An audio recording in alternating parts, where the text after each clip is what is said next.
आज साळमळगेवाडी गावच्या सत्याचा पहिला दिवस होता आणि तिकडच चाललो होतो सत्याला, पण त्यांच्या गावचा रस्ता असता नाही, रस्त्यावर खड्डा आहेत का खड्ड्यात रस्ता हीच कळना झालतं.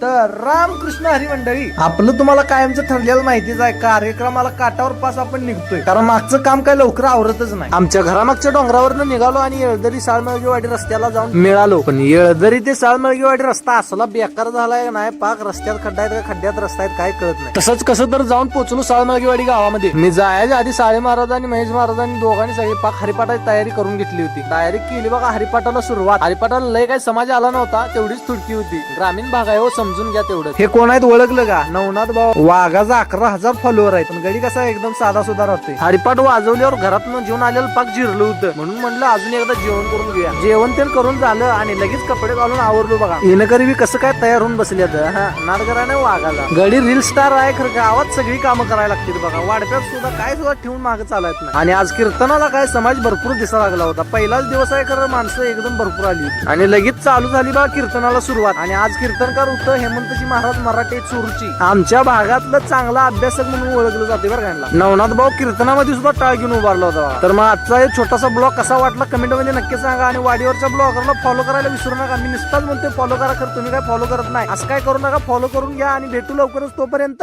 रामकृष्ण हरी. आता लावा गाणं.